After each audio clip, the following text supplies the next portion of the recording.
দুনিয়াতে যে যে কর্ম করবে তাকে সেই ফল দেওয়া হবে।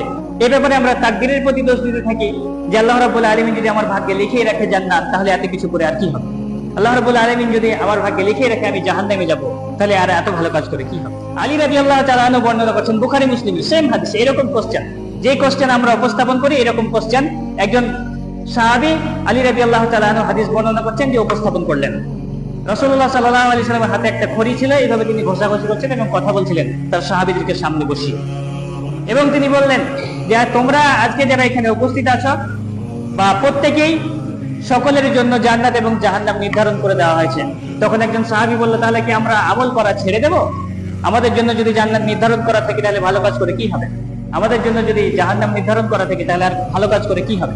এরকম কোশ্চেন যখন করা হলো, আল্লাহ রাসূল সাল্লাল্লাহু আলাইহি সাল্লাম বললেন, যেই ব্যক্তি জান্নাতি হবে তার জন্য দুনিয়াতে জান্নাতি কাজ করাটা সহজ হয়ে যাবে, যেই ব্যক্তি জাহান্নামী হবে তার জন্য দুনিয়াতে জাহান্নামের কাজ করাটা সহজ হয়ে যাবে।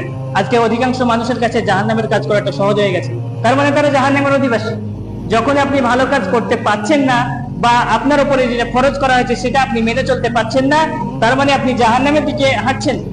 যখন আপনার উপরে যে ভালো কাজগুলো অর্পিত হয়েছে বা ফরজ করা হয়েছে সেগুলোকে আপনি মেনে চলছেন, বা সেগুলো আপনার জন্য সহজ মনে হচ্ছে বা কঠিন মনে হলে পরে আপনি সেটাকে মেনে চলছেন। ফজরে উঠে এসে মসজিদে নামাজ পড়াটা যেমন কঠিন, কিন্তু আপনার কাছে কঠিন মনে হচ্ছে না, বা মনে হলে আপনি সেই কঠিন কাজটাকে করে দেখাচ্ছেন, তার মানে আপনি জান্নাতের পথে হাঁটছেন। তো আমরা তাকদীরের প্রতি দোষ দিতে থাকি, তো এটা তাকদীরের দোষ নয়, এটা আমাদের দোষ। যে যে রকম কর্ম করবে তাকে সেই রকম ফল দেওয়া হবে।